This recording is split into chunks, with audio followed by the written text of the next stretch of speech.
A few quick administrative notes as we get started. Please mute yourself to reduce background noise. You're welcome to leave your camera on if you wish. We are planning on having a Q&A session after the prepared remarks, but feel free to put your questions in the chat as we go through the presentation. And just for your information, the webinar will be recorded. And now it is my pleasure to introduce our speaker today, Dr. Jennifer Carson Marr. Dr. Marr is an assistant professor in the Management and Organization Department at the Robert H. Smith School of Business. Her research examines the dynamics of status hierarchies and motivational goals. It has been published in top academic journals and profiled in various media outlets, including the Washington Post and the Financial Times. And now I'd like to turn it over to Dr. Marr for her presentation. All right, thank you so much, Mary. And thank you everybody for coming here this morning. I am excited to talk with you about some of my research on how people react to setbacks at work and what we can do to promote resilience to these setbacks. And I thought I'd start by talking a little bit about my motivation for this research. I completed my PhD at the London Business School in the UK. And when I started my PhD, I was interested in studying stars. And I use this umbrella term of stars to refer to high-performing team members, to team leaders, to top executives, basically people who are looked up to, who are respected and admired by others around them. And I was fascinated by how this respect and admiration that these stars receive from others leads to so many benefits for these individuals, and not just financial benefits, but also better physical and psychological health, more help and support. And that these benefits are important because they help generally to buffer these individuals from negative life events. However, at the time that I was researching this, I was in London, it was 2008, and the city was in the middle of a financial crisis. And it became very salient to me that even stars experience setbacks. And despite all of these advantages that are supposed to help them recover, that they may actually find these setbacks particularly difficult. And so I want to give you an example of a setback that I would be talking about. So let's just imagine John Smith. John has been a top consultant at a prestigious firm for 7 years, and he went up for promotion to partner. And everybody knew he was going for it in his firm. The results of the promotion were going to be widely publicized, both internally and to some extent externally afterwards. And John didn't get promoted. He was given constructive feedback. He was told that he could try again the following year. Looking at his case objectively, the situation doesn't seem that bad, right? So he didn't get promoted, but he has some constructive feedback. With some focus in the following year, he can go up again. He's not losing anything tangible. His salary, his role, his responsibilities, those are all staying the same. But these advantages didn't protect him from this feeling that he had lost status in the eyes of his coworkers. And he had worked so hard that his position at the firm had become a really important part of who he was. And so this setback was actually quite devastating. And so for the last maybe 12 years now, I've been trying to understand how stars like John deal with setbacks at work and how we can help them be more resilient to these setbacks. And one of the things that I have learned is that these setbacks are not rare events. So here I wanted to do a quick poll. And the question is, have you ever experienced a situation at work where you felt that you lost an amount of status, so respect or admiration in the eyes of your coworkers? And I won't ask you any details about it, so you can be honest.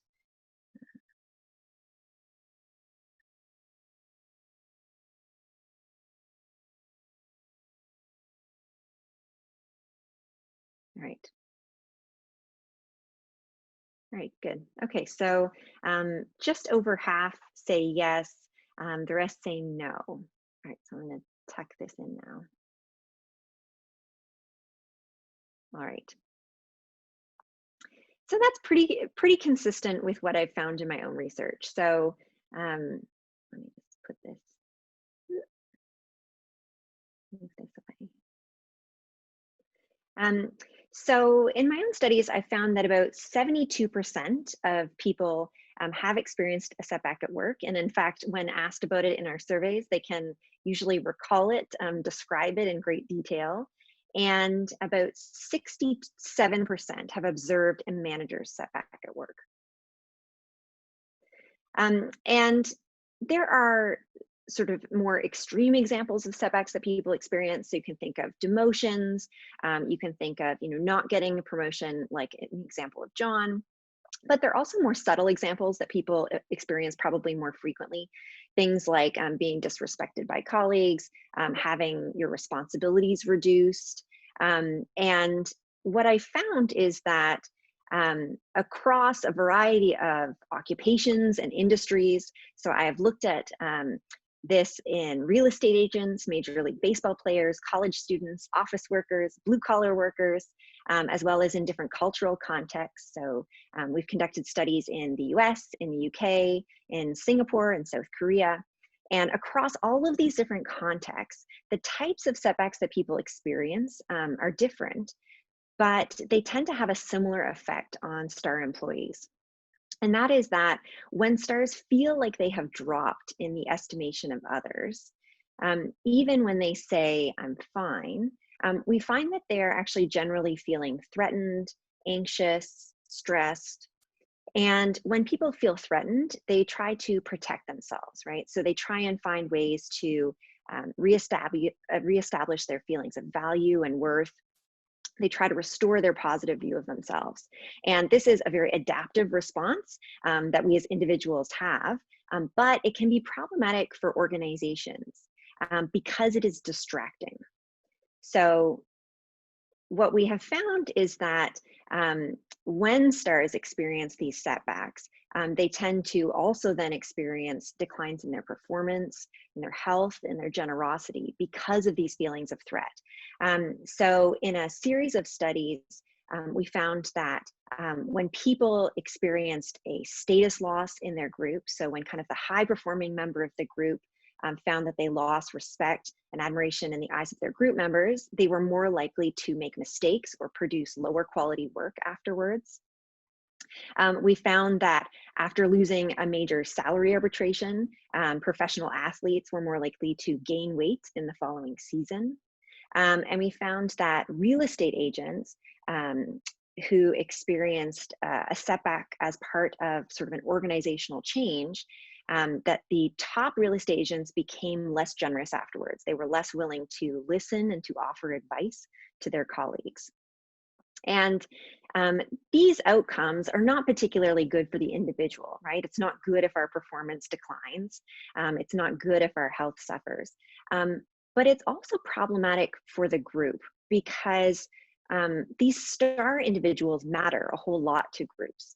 And if they are not performing well, if they're not feeling well, if they're not helping others, this is going to impact the whole group's performance. And so the whole performance of the group can suffer. Also, the culture of the group can suffer.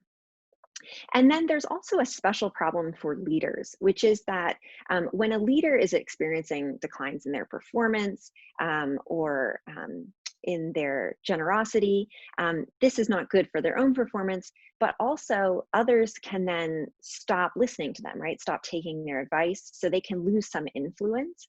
And then they can also be seen as less deserving of their leadership role. So for leaders, it can impact their influence and their legitimacy.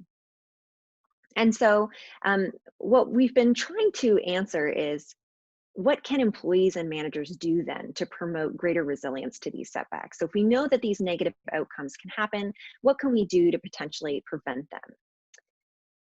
And the first sort of answer that we have found is to try and boost self-resources.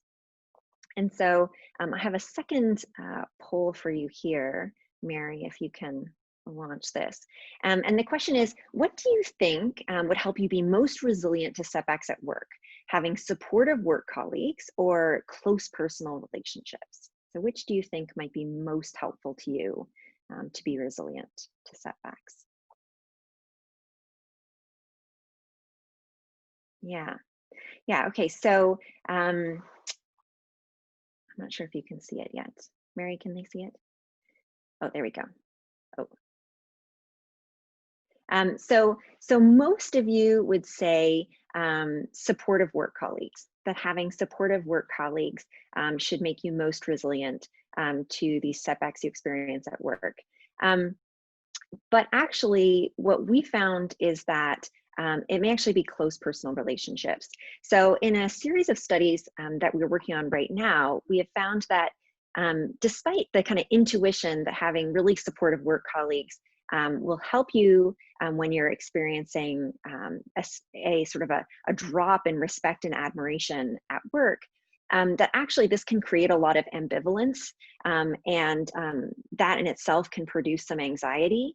And so actually having close personal relationships may be more effective for people's resilience. And one study, let me try and move this out of the way.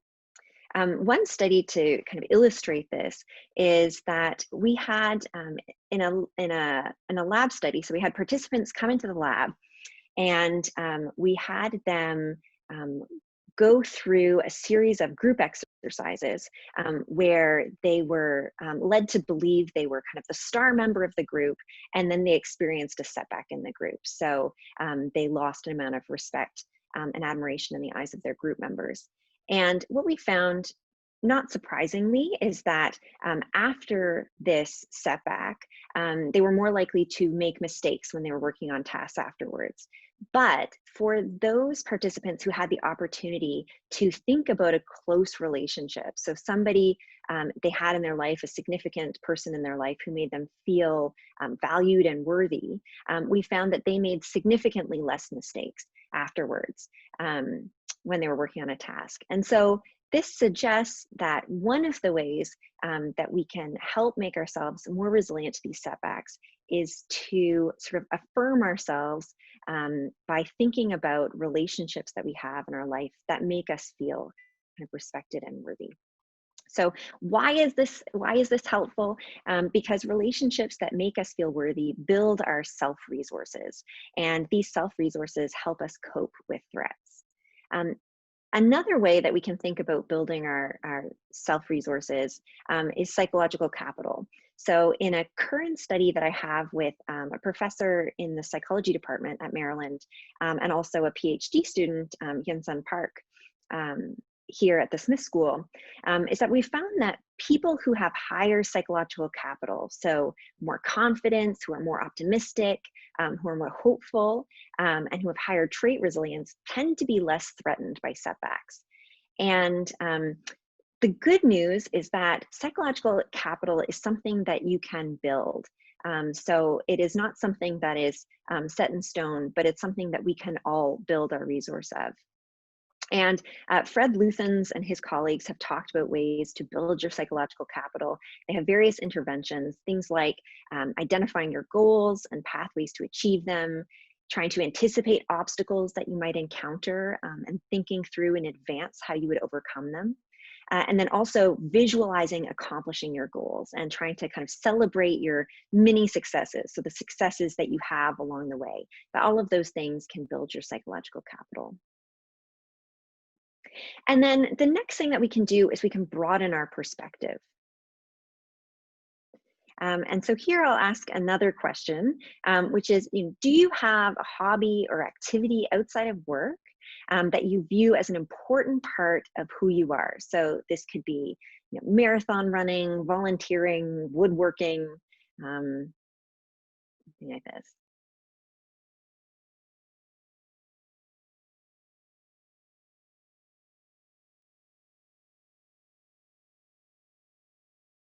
All right, so most people say yes. So about 81% of you have a hobby or activity outside of work that you view as an important part of who you are.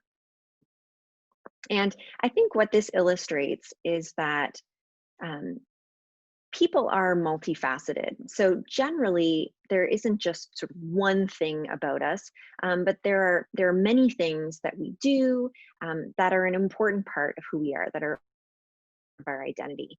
And when people are threatened, so when people experience a setback at work and they feel threatened in this one domain, sometimes they just need to be reminded of their worth in other domains, and to be reminded that this one event is just a small part of this kind of broader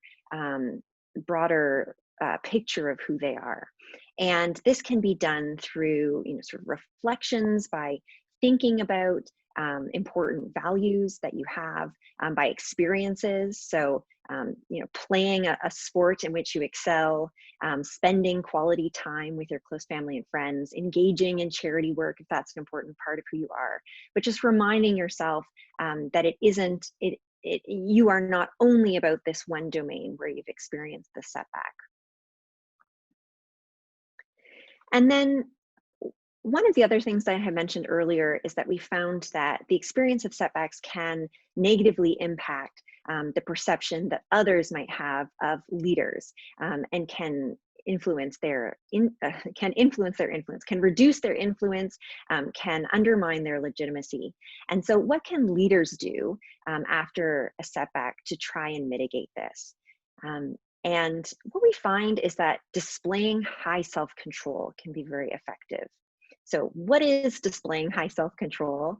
This is demonstrating that you can override your immediate impulses and align your behavior with organizational standards. So this is the academic definition, but what does this mean? What would this look like? You can think about demonstrating persistence, demonstrating poise, and restraint. And one study that we did that I think illustrates this nicely is that we had participants come into the lab, and we told them that they would be evaluating a leader and deciding whether or not they should be reappointed to be the head of their department. And across all of the conditions, participants read that this leader was performing well. So the performance was satisfactory. In half of the conditions, participants read that this leader had recently experienced a setback where they had lost an amount of respect in the eyes of their coworkers. And then in our control condition, this is all the information that participants had. The rest of the information they're reading through is just kind of filler information. However, in the other conditions, participants also had some additional information about whether the leader demonstrated self-control or not in the aftermath of that setback. And what we found was that in the control condition, where participants didn't have additional information about how the leader behaved after the setback, we found that after the setback, they're more likely to suggest replacing the leader. Okay, so they're suggesting that this leader shouldn't be reappointed, and they're going to replace the leader. In the low self-control condition, similar to the control condition, we find again that that when they've read that the leader has experienced a setback, they're going to be more likely to suggest replacing the leader than if the leader had not experienced a setback. However, when they had information that the leader demonstrated high self-control after the setback, there's actually no difference between the condition where the leader experienced a setback and didn't. So basically, demonstrating self-control after the setback mitigated any negative impact of the setback on whether or not the leader should be replaced. So leaders who experienced a setback and then demonstrated high self-control were no more likely to be replaced than leaders who hadn't experienced a setback at all. And so where we are right now with this research is trying to address sort of an important but unanswered question, which is, up until now, the research I've been talking to you about is really about preventing these negative consequences that could happen when people experience setbacks. But where we are now with this research is trying to understand better, what can organizations do to actually promote learning and growth in response to setbacks. For example, are there practices and norms that maybe emphasize learning, that emphasize risk-taking, that can make setbacks less threatening when people experience them? And so I'll just kind of put a question to you that if you think your organization does this particularly well, or maybe if you think your organization does not do a very good job of this, I would love to hear from you. After the webinar, feel free to send me an email. I'll leave my email up at the end. Because this is something we're working on right now, is trying to understand what are the practices that organizations can do that are most helpful for promoting this type of learning and growth, and what are the practices that are not going to be very helpful. And I think at this point, I'll maybe stop and take some questions if there are any.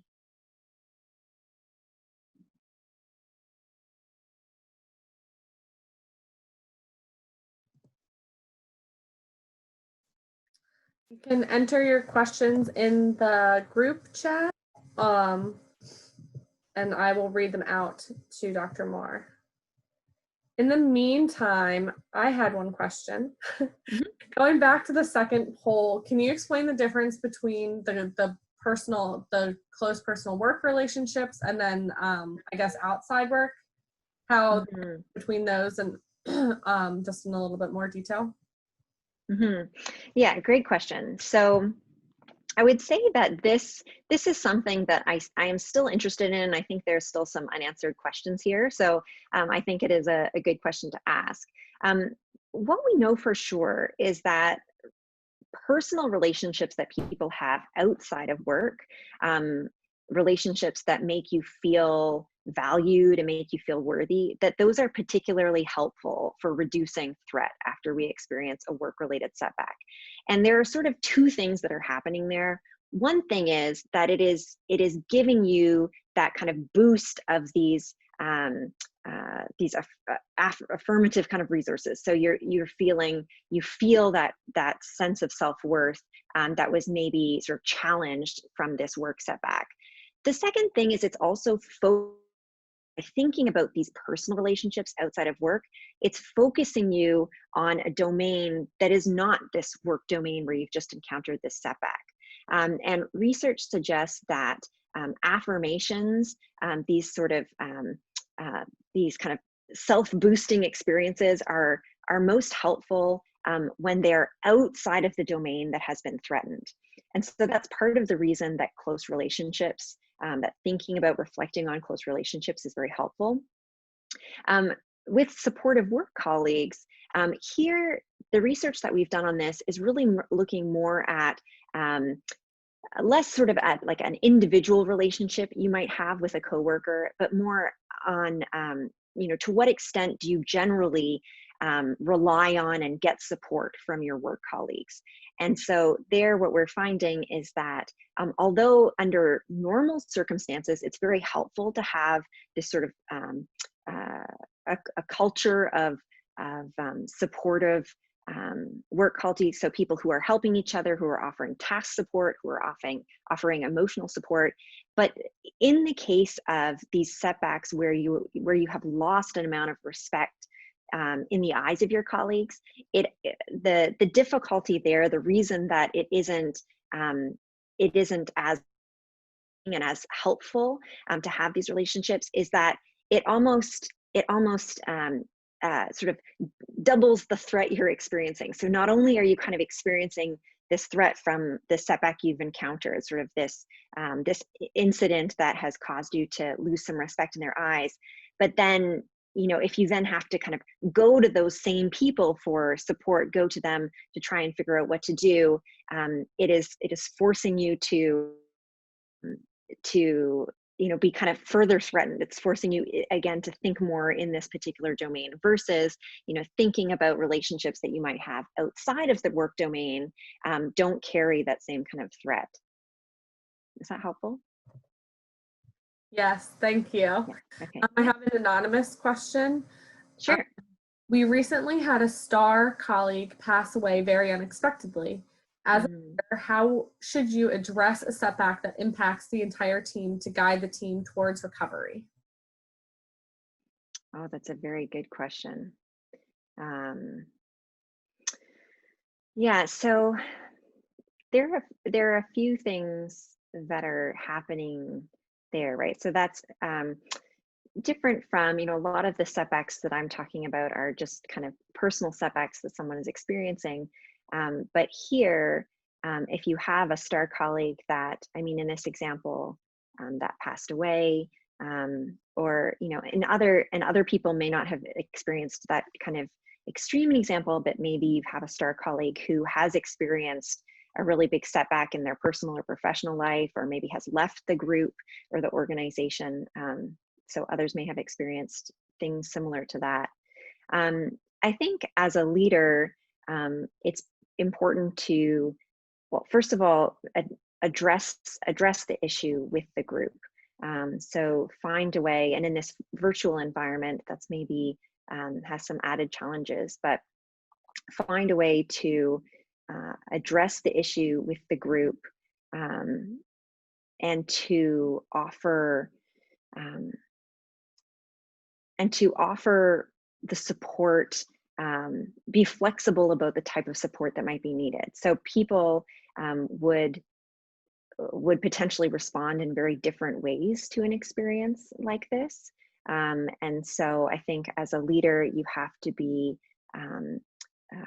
open enough to sort of address with the group, and let everybody know that you are there to support them, what sort of things that you as a leader can offer to them in terms of support, what sort of resources the organization more broadly might have that could be helpful to support them, and then find ways to make yourself available, which in the environment where everyone's together in the office might be sort of easier to signal, but in this virtual environment, finding ways to let people know that you are available to whatever it is, to talk with them, to find them resources.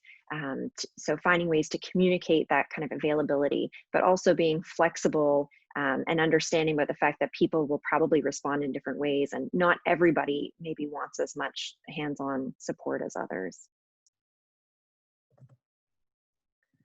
Thank you. So I have a two-part question. It could be assumed that women often work on building this resilience more so than their male counterparts. What are practical applications you have found for women to have success in overcoming setbacks? And then similarly, the same could be said for people of color. Are there any practical applications similar or different when it comes to personal background and identity? Oh, that's a great question. And I don't know if I have a perfectly satisfying answer to this. So first I would start by saying that I have definitely noticed, so in the studies that we have done, I often look at, even if it's not a sort of a central question of the research, I often look at whether and how the demographics of participants are influencing their responses. And so in some studies, just in terms of their reactions to the setbacks, in some studies I have found that there are gender effects in particular for how people respond to setbacks. And it seems that it may depend on the type of setback that people are experiencing. So I have found sort of, I would say, kind of tentative results. So in some studies, I have found that setbacks that are more kind of ego-based or competence-based, there's sometimes a male effect. So men may be more reactive to those types of setbacks. The setbacks that are more interpersonal, women are sometimes more reactive to those setbacks. But I would say that I don't see these gender effects in all the studies. So some studies we don't see any gender effect in how people respond to the setbacks. And then I think the question was asking more about sort of building these resources. So that's a good question in terms of whether women and people of color are spending more time or investing more in building these resources, and then how that then helps them in terms of overcoming the setbacks? And I think that's a very good question. And I don't think I have an answer to it based on my own research, but I'd be very interested in looking at it. So basically, are women and people of color building more of these self-resources or spending more maybe effort, time, maybe that's the question, of these resources, and then if that is helping them cope better with setbacks? That's a great question. One sort of additional point I would say is that we do see some evidence in the studies, particularly where there's archival data, so we can see people experiencing multiple setbacks, that there may be some learning effect. So maybe the more setbacks you have experienced, that may sort of desensitize you to some of it. You may not have as extreme reactions to them. And so one could make the argument that women and people of color may have experienced more setbacks over the course of their career, and therefore may be less threatened by the same setbacks that others would be. So that's a great question. Yeah. All right, I had another one come through. I have recently read Quiet by Susan Cain. Do you think introverts react differently than extroverts, and how does one help get them, and how does one overcome the same given they would not show their emotions openly? That's a great question. I don't think I have ever looked at introverts kind of versus extroverts in terms of their responses. One thing that does come to mind is that, particularly in the studies that I talked about how leaders are perceived after a setback, I do think, I don't have data on this, but my intuition would be that introverts, so especially people who are not, one of the most problematic things for leaders in the aftermath of a setback would be sort of these explosive reactions, right? That's the opposite of demonstrating high self-control. So you can imagine that introverts may just by disposition be more likely to have more kind of restrained reactions in the aftermath. So I would say, particularly as it relates to other people's perceptions of you after a setback, that introverts may have an advantage in that it may be easier or sort of more natural for them to be restrained in the aftermath. So, but I think that's a very neat question. So thank you to whomever said that. All right, we had another one come in. For entrepreneurs, it is often touted that you are not a real entrepreneur if you don't start and fail often. How do you a setback in the way you are talking about it from a failure in the entrepreneurial context? Yeah, that's a great question. So, and I would say I would love to do a study of entrepreneurs, and I have not done a study like this yet. But what I would say is the setbacks that I look at, sort of a defining feature of these setbacks, is that you have experienced a decline in the amount of respect and admiration you have in the eyes of others, or at least you perceive that you have dropped in the in the eyes of others. And I would say that for entrepreneurs, particularly in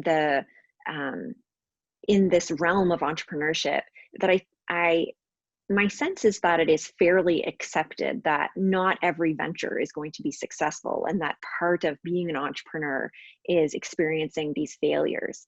And so I think particularly within that kind of community of entrepreneurs, I am assuming, I'm not positive, but I'm assuming that there is an understanding that this is part of what happens in the career. And so you probably don't experience a big drop in kind of respect and status, at least in this entrepreneurship realm, when you have a venture that doesn't work out. That said, if maybe in another domain, so with a different audience, so an entrepreneur whose venture is not successful, who experiences a failure in sort of outside of this sort of community of entrepreneurs, but maybe in their community where they have friends and family, maybe they do perceive sort of a drop in status, a drop in respect in the eyes of that audience. And so what I would say is, in the case where the entrepreneur is kind of surrounded by other entrepreneurs, I doubt that they would experience the type of setback that I'm talking about in my research. I doubt it would threaten them in that way. But depending what their sort of community is like in their day-to-day life, they could potentially experience it there. So if they feel like they have really dropped in the estimation of their friends and family because their venture wasn't successful, then they would be experiencing the type of setback that I'm talking about. So I would imagine that for entrepreneurs, it would be very important that their friends, that they sort of surround themselves, even outside of their work domain, that they surround themselves with people who have an understanding or appreciation for the type of work that they do, that not every venture is going to be successful. And I would think that sort of attitude would be very helpful to them in their personal life, so that they aren't feeling like they've kind of experienced a status loss every time they have a venture that doesn't work. Yeah, that's a great question, but I would love to study entrepreneurs. Mm-hmm. So that brought up a follow-up question, your response.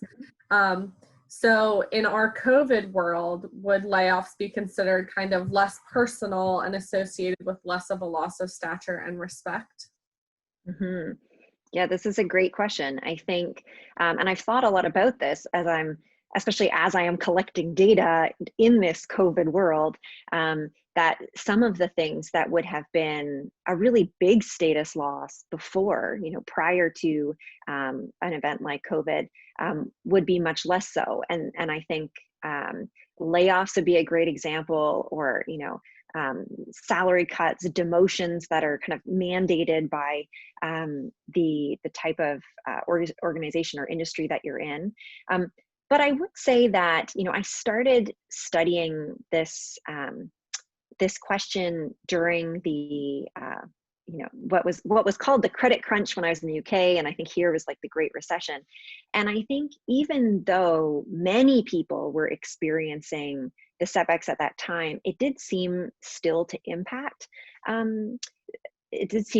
individuals, feeling like they had lost status, even though many others around them were also experiencing the same thing. I think maybe the scale of this certainly is bigger. So I think it's a very good empirical question, actually, to what extent people do perceive that they've lost status, from a layoff during the pandemic. And I would say that maybe they feel like they have lost some, but it would not be as much as if everyone else wasn't experiencing very similar things around them. Mm-hmm. So I do not see any more questions coming through. Those were great questions, everyone. Thank you for asking. Those were great questions. Thank you for those. Should I just have like a little summary? Should I continue on, or? Yeah, go ahead. Okay, great. All right. So I'll kind of quickly summarize what I talked about, and then I will of all of you. So basically, the idea that you could take away from today is that setbacks that we encounter at work are threatening. And because of this, they can negatively impact our performance, our health, our generosity, our legitimacy if we're in a leadership position. But that there are things that we can do to combat this, to kind of mitigate these negative consequences. The first being to try and boost our self-resources. So reflecting on our close relationships, finding ways to build our psychological capital, to broaden our perspective. So, we all have these different parts of our identity. So finding ways to remind ourselves of those things, especially when we're encountering setbacks at work, can be very helpful. And finally, displaying self-control. So trying to display high self-control, persistence, poise, self-restraint in the aftermath of a setback that we've experienced. And then the question I will leave you with is, how resilient are you to potential setbacks at work? And as you think about some of the things we've talked about, you can reflect on whether you think you would be particularly resilient to setbacks at work.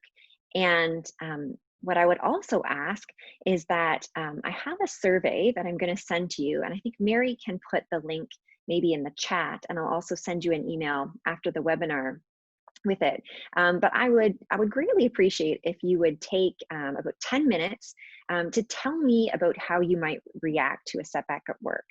And if you are able to do that, I will send you a summary of the results. I will also enter you into a draw to win a $100 Amazon gift card. And your odds are pretty good, I think, given how many people are here today. So, you know, I think everybody could use $100 at Amazon. Why not? And then I would say finally that if you have any comments, any thoughts, again, if there are things that you think your organization does very well related to this topic or not very well, I'd also love to hear from you. So feel free to send me an email. My email is on the screen right there, jcmar1@umd.edu. And that's it. So thank you so much. I really time this morning and all of your really great questions. And I'd love to hear from you in the future. Thank you, Dr. Marr, and thank you everyone for joining us today. We have a few more Smith reunion events today and tomorrow, so we hope that you can join us. And as always, if you're interested in learning more about getting involved, you can feel free to reach out to smithalumni@umd.edu, and someone from the Alumni Relations team will be in touch with you. So we put the survey link in the chat there, and like Dr. Marr mentioned, we will email it out. So I just wanted to say thank you again. Thank you, everyone.